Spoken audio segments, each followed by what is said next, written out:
Bonjour à tous et bienvenue sur Paris Turf TV pour votre émission reçue 5 sur 5, l'émission du Quintet Plus et du Top 5. Pour m'accompagner aujourd'hui, je reçois Aurélien Attard. Bonjour Aurélien. Bonjour Paul, bonjour à toutes et à tous. Alors pour ce Quintet de rentrée, nous avons rendez-vous à Nancy pour le prix de la ville de Nancy. Nous sommes sur la distance de 1950 mètres. On retrouve des chevaux bien connus, des turfistes, une épreuve mais qui reste quand même assez ouverte.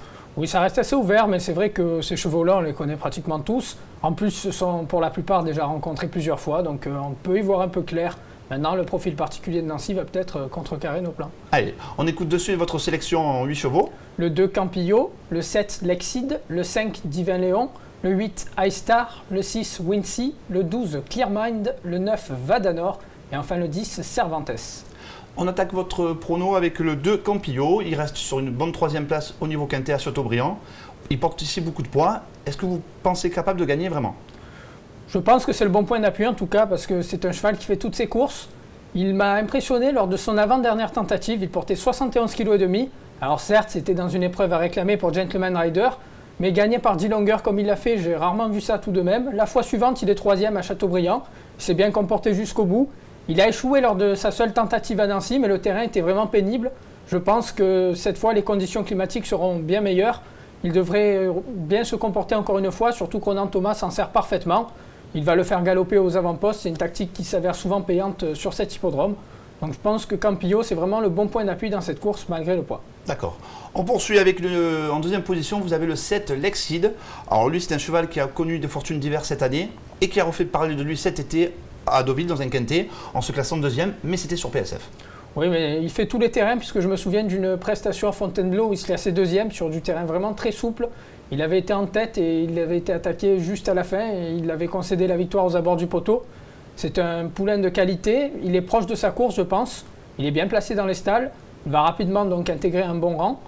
Normalement il devrait bien se comporter, surtout que comme pour Campillo, sa tactique de course va lui permettre de figurer vite en bon rang. Donc normalement il devrait bien se comporter. Encore une bonne base dans cette épreuve. Je pense. Allez, on écoute, je vous propose d'écouter l'assistant de l'entraîneur Ludovic Gadbin, qui est l'assistant d'Henri Alex Pantal. Gilles Pomade l'a joint au téléphone, c'est notre première info terrain. Oui, complètement, on a même cru ce jour-là pouvoir s'imposer lors de sa dernière performance. Maintenant, on a remarqué que le cheval courait très bien frais, et chose qui a été le cas la dernière fois où il avait récupéré un petit peu de fraîcheur pour pouvoir courir. Là, c'est un parcours qui ne devra pas le déranger, on retourne sur le gazon. 2000 mètres, voilà, quelques points positifs quand même pour lui, malgré le fait d'avoir un petit peu moins de temps entre sa dernière course que la fois d'avant.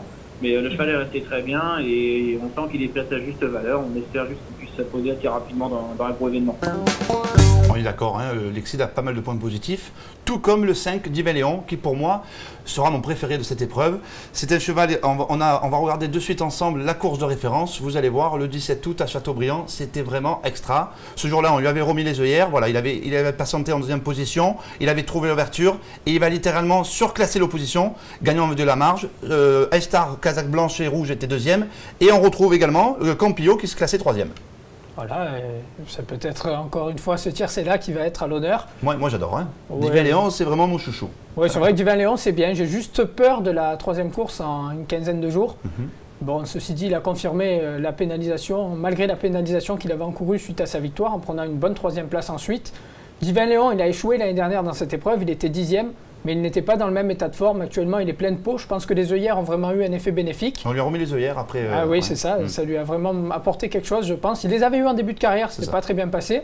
Et puis, on les lui a remises maintenant avec la maturité, tout ça. Ça va beaucoup mieux pour lui. Mathieu Boutin, en plus, s'appelle Alexis Badel. On sait que c'est un petit malin, Alexis Badel. Quand il prend la tête et la corde, généralement, il bloque tout le monde. Et il arrive à aller au bout. Sur un petit anneau comme Nancy, ça devrait bien se passer. Oui. Je suis d'accord avec vous. On poursuit avec le 8 iStar. Alors c'est un cheval très régulier et confirmé à ce niveau de compétition. Et il reste sur que des bonnes tentatives. Il était 2e du quintet référence. Son jour est proche également. Oui, je pense. Il fait toutes ses courses actuellement. C'est vrai que depuis le début de l'été, il est vraiment en pleine peau. Maintenant, iStar, il a un avantage aussi. iStar, c'est le profil de Nancy qui va lui convenir. Il débute là-dessus, mais il aime bien les petits anneaux. Il a brillé au Lion d'Angers, il a brillé à Châteaubriand.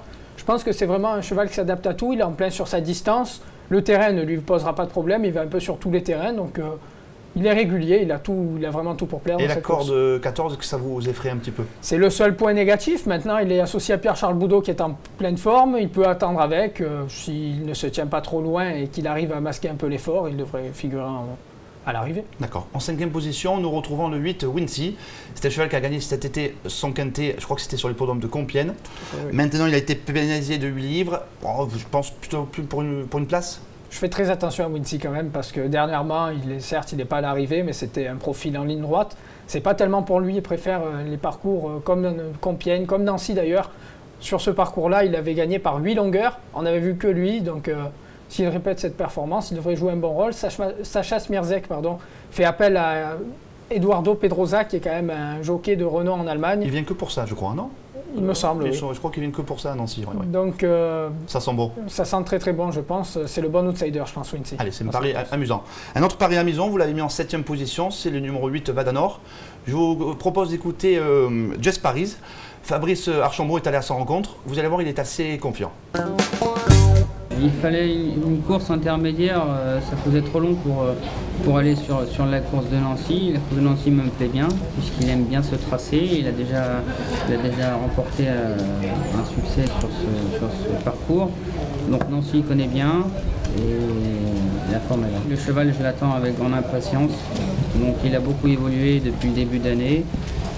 La valeur handicap également, donc là il est monté de niveau, il est piqué un petit peu sur ses premières parutions dans les quintés, mais bon il évolue et il s'endurcit. Il évolue, il s'endurcit. Petite rectification, c'est pas le 8 mais c'est le numéro 9, Vadanor. Donc à rajouter dans un champ, il peut accrocher une 5e ou 6e place, ça peut être amusant, une belle cote. Voilà. On a fait le tour au niveau du quintet. Est-ce que vous avez une pépite du jour à nous conseiller à Nancy? Le 603, allez-y, c'est une pensionnaire d'André Fabre qui est proche de sa course. Elle est tombée tout le temps sur des rivaux de qualité. Si on effectue le déplacement à Nancy avec elle, c'est certainement pour lui faire gagner sa course. Donc je pense que c'est un très bon point d'appui pour les couplets ordres et autres jeux de combinaison. Allez, allez-y, à fond. Voilà, c'est terminé pour aujourd'hui. Bon jeu à tous et à très vite sur Paris Turf TV. Au revoir.